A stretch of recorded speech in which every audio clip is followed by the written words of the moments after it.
Hello friends, welcome to Zen study. जैसा कि आपको पता है, प्रीलिम्स अप्रोच सीरीज में हमारी पॉलिटी की सीरीज चल रही है, जिसमें हम डील कर रहे हैं कॉन्स्टिट्यूशनल बॉडीज से। इससे पहले हमने इलेक्शन कमीशन के बारे में पढ़ा, हमने यूपीएससी के बारे में पढ़ा। आज जो हमारा टॉपिक है वो बहुत इंपॉर्टेंट टॉपिक है, जो हमारा फाइनेंस कमीशन है, जिसे कुछ प्यारे लोग फाइनेंस कमीशन भी कहते हैं। फाइनेंस कमीशन क्या है? फाइनेंस कमीशन क्यों हमें इसकी बात करनी है? आपको पता है कि देश में जो भी डेवलपमेंट का काम होगा वहां पैसों की बात आती है। जहां मनी की बात आएगी वहां फाइनेंस कमीशन की बात आएगी। एक बहुत इंपॉर्टेंट कोटेशन मैं आपको दिखाना चाहूंगा कि when money speaks nobody checks the grammar.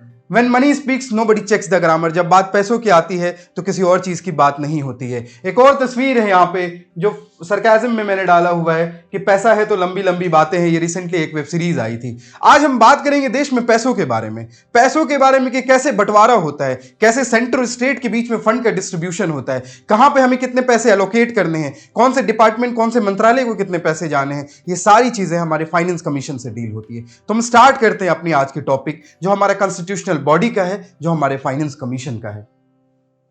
अगर हम इंट्रोडक्शन देखें तो फाइनेंस कमीशन हमारे आर्टिकल 280 में डील करता है। Article 280 speaks about the finance commission. Indian constitution provides for a finance commission. It is a quasi judicial body. Very important term, quasi judicial. आप सोच रहे होंगे कि हम फाइनेंस कमीशन की बात कर रहे हैं, इसमें कौन सी जुडिशरी की बात आ गई? ऐसा क्या है जिसमें ये जुडिशरी का काम कर रहा है? तो मैं आपको बताना चाहूं, क्वासी का मतलब होता है pseudo. Pseudo, that is not really judicial. Quasi-judicial means what? This is not really judicial, but it takes some work of judiciary also. ये सिमिलर काम करता है। कैसे सिमिलर काम करता है? ये तो कोई कोर्ट नहीं है, neither it is a high court no it is a supreme court. तो ये क्वासी जुडिशियल कैसे हो जाती है? तो मैं बताता हूं आपको क्वासी जुडिशियल कैसे हो जाती है। जब हम बात करते हैं हमारे इंडिया के स्टेट्स के बारे में, they are different states. They are some developed states like Kerala, they are some under developing states like Bihar, UP. आपको एक टर्म मैं बताऊं, जो टर्म है बीमारू। एक बीमारू स्टेट का टर्म आता है कि हम कुछ स्टेट्स हैं जिसको हम बीमारू स्टेट कहते हैं। बीमारू स्टेट में कौन कौन से स्टेट आते हैं? बिहार, राजस्थान, उत्तर प्रदेश, मध्य प्रदेश जैसे स्टेट्स को हम बीमारू स्टेट का दर्जा देते हैं। ये एक पॉलिटिकल टर्म है। ये एक टर्म दिया गया हमारे, जब आप सोशियोलॉजी से डील करेंगे तो ये बीमारू स्टेट का टर्म दिया जाता है। क्या बात करनी है हमें बीमारू स्टेट? क्या रिलेशन है बीमारू स्टेट और फाइनेंस कमीशन का?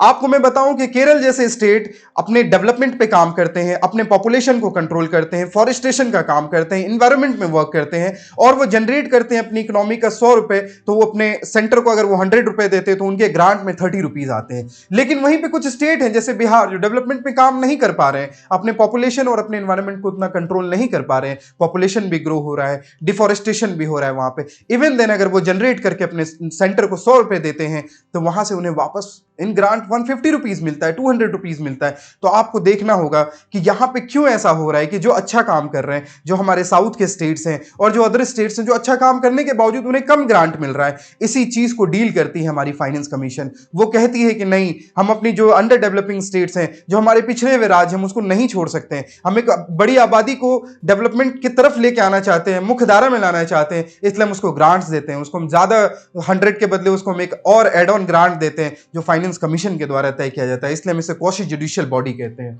आगे देखते हैं, it is constituted bye the president of India every 5th year और एट सच अर्लियर। हर 5 साल पे हमारे फाइनेंस कमीशन का गठन होता है। अभी तक हम 15 फाइनेंस कमीशन देख रहे थे, जिसके हेड कर रहे थे हमारे एनके सिंह साहब। अभी हमारे 16 फाइनेंस कमीशन, जिसमें अरविंद जी आ गए हैं, जो उसको हेड कर रहे हैं। तो हर 5 साल में फाइनेंस कमीशन का गठन होता है।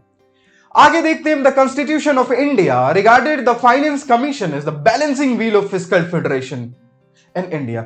बैलेंसिंग व्हील की बात की इन्होंने। फिस्कल फेडरलिज्म की जब बात होती है, जब सेंटर और स्टेट की बात होती है, आप जानते हैं फेडरलिज्म के टर्म से आप अच्छे से वाकिफ हैं, तो जब हम फिस्कल फेडरलिज्म की बात करेंगे तो उसके बैलेंसिंग व्हील का काम करती है। सेंटर और स्टेट को एक इक्वल प्लेइंग ग्राउंड की तरफ लाती है, एक प्रॉपर डेवलपमेंट की बात करती है। आगे देखते हैं, पहले फाइनेंस कमीशन। हमारे पहले फाइनेंस कमीशन का जो गठन हुआ था वो 6 अप्रैल 1952 को हुआ था, और इसके जो चेयरपर्सन थे हमारे केसी नियोगी साहब थे। फैक्चुअल डेटा है लेकिन ये इंपॉर्टेंट हो जाता है। ये हमारे केसी नियोगी साहब जो हमारे पहले फाइनेंस कमिश्नर बने, जो हमारे पहले फाइनेंस कमीशन के हेड होते हैं। कॉन्स्टिट्यूशन क्या कहता है हमारे फाइनेंस कमीशन के बारे में? कौन से आर्टिकल डील करते हैं हमारे फाइनेंस कमीशन से? तो हम देख सकते हैं आर्टिकल 218, आर्टिकल 281 जो हमारे फाइनेंस कमीशन से डील करता है। और हमारे रिकमेंडेशन ऑफ फाइनेंस कमीशन, क्या रिकमेंडेशंस देती है फाइनेंस कमीशन, वो आर्टिकल 280 में हम 81 में हम डील करते हैं। आगे चलते हैं, हम इसके कंपोजिशन की बात करते हैं। जितनी भी बॉडीज हमने पढ़ी उसके कंपोजिशंस की बात की, उसमें चेयरपर्सन की बात की हमने, मेंबर्स की बात की। फाइनेंस कमीशन के भी हम देखते हैं क्या कंपोजिशन होता है।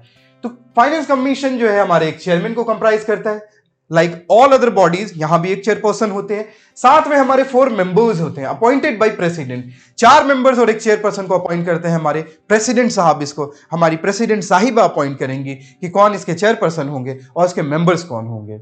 Hold office for a such period as specified by the president. यहां पे इनका कोई फिक्स पीरियड नहीं होता है, ये भी हमारी प्रेसिडेंट साहिबा ही तय करेंगे या जो हमारे प्रेसिडेंट होंगे वही तय करेंगे कि इनका पीरियड, इनका टेन्योर कितना होना है। Chairperson and members are eligible for reappointment like all other bodies. जैसे हमने इलेक्शन कमीशन में बात की, हमने यूपीएससी में बात की, वहां रीअपॉइंटमेंट का प्रोसीजर नहीं था, लेकिन हमारे फाइनेंस कमीशन में रीअपॉइंटमेंट की भी प्रक्रिया है। यहां पे जो मेंबर्स होते हैं हमारे, वो रीअपॉइंट होकर भी फाइनेंस कमीशन में दोबारा से आ सकते हैं। हम फाइनेंस कमीशन की बात कर रहे हैं तो हम उसके क्वालिफिकेशन की बात करेंगे। कौन बन सकता है चेयरपर्सन, कौन बन सकता है फाइनेंस कमीशन का मेंबर, इसकी क्वालिफिकेशन क्या है? पार्लियामेंट तय करेगा, प्रेसिडेंट तय करेगा, या हमारे कॉन्स्टिट्यूशन ने खुद बता रखा है? तो हम देखते हैं क्या है फाइनेंस कमीशन के चेयरपर्सन की क्वालिफिकेशन।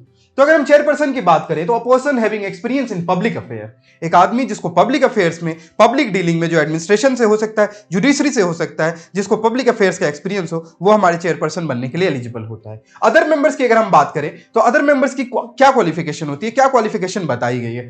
तो अ पर्सन हु इज अ जज ऑफ हाई कोर्ट, एक हाई कोर्ट के जो जज होंगे वो क्वालिफाइड होते हैं हमारे मेंबर्स बनने के लिए। A person who has specialised knowledge of finance, accounts of the government, जो हमारे फाइनेंस से डील करते हैं, जो हमारे अकाउंट से डील करते हैं, ऑब्वियस सी बात है that person is totally eligible for the member of finance commission.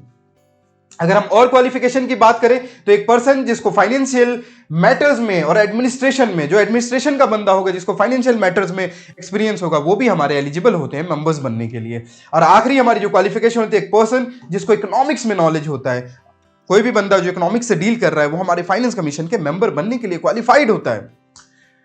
आगे हम बात करेंगे इनके टर्म के बारे में। क्या टर्म हो सकता है एक फाइनेंस कमीशन के चेयरपर्सन का, एक मेंबर का कितना टर्म होता है, वो हमारी प्रेसिडेंट डिसाइड करती हैं। They hold office for such period as specified by the president. ये हमारे प्रेसिडेंट स्पेसिफाइड करती हैं, ये हमारे कॉन्स्टिट्यूशन में स्पेसिफिकेशन नहीं दी गई है इसकी। रीअपॉइंटमेंट की बात हमने जैसा पहले भी किया कि ये एलिजिबल होते हैं रीअपॉइंटमेंट के लिए।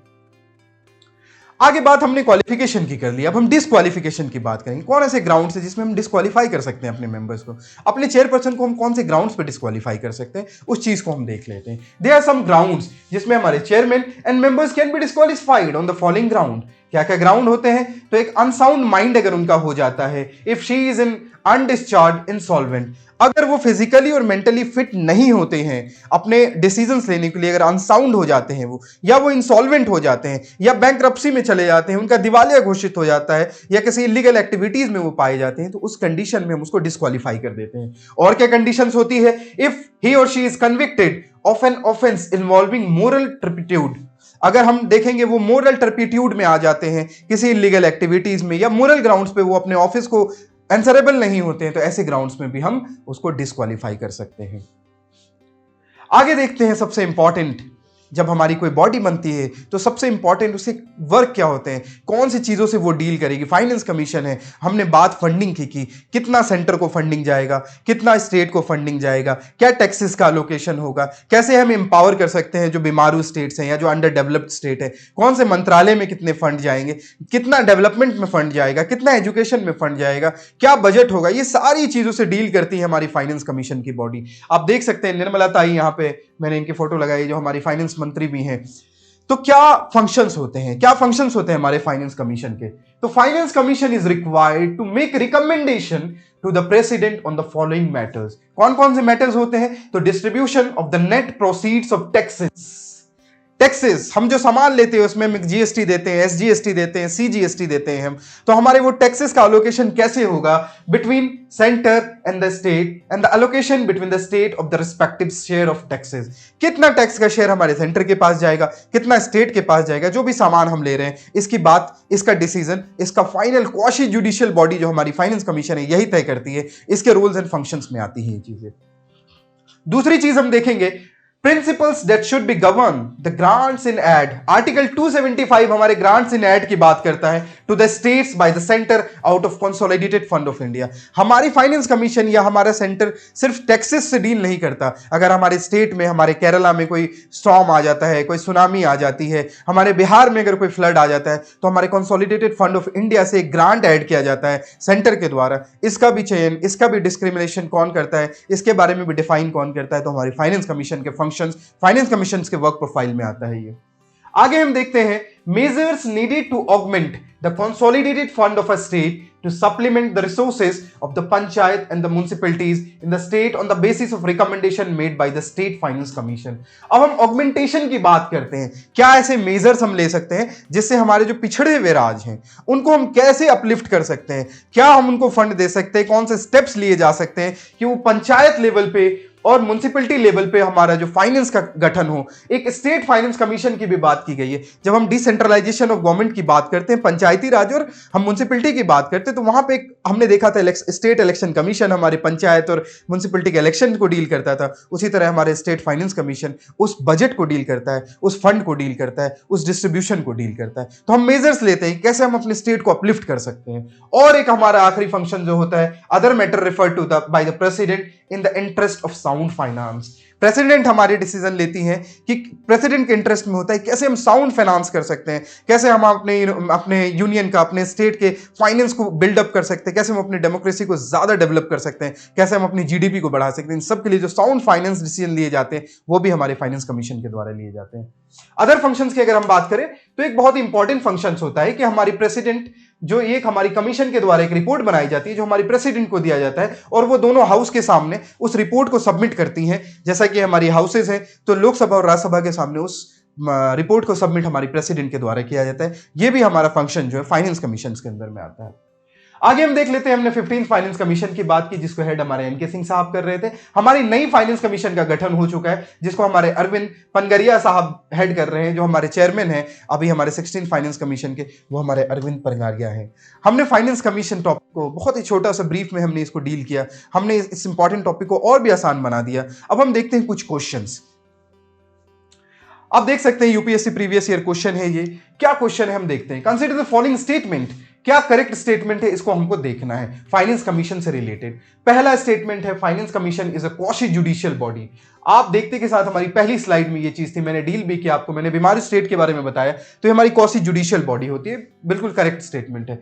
दूसरा, finance commission consist of a chairman and 6 other members. 6 other members totally wrong, हमने 4 मेंबर्स और +1 चेयरमैन की बात की। तीसरा, हमारा article 280 the constitution mention the qualifications of members. क्या हमारी क्वालिफिकेशन की बात कॉन्स्टिट्यूशन करता है? नो, सरासर गलत है ये स्टेटमेंट। हमने देखा कि हमारी कॉन्स्टिट्यूशन हमारी क्वालिफिकेशन की बात नहीं करता है, तो ये भी स्टेटमेंट हमारा गलत हो जाता है। तो आप देख सकते हैं यहां से आपका आंसर आ जाता है ओनली 1।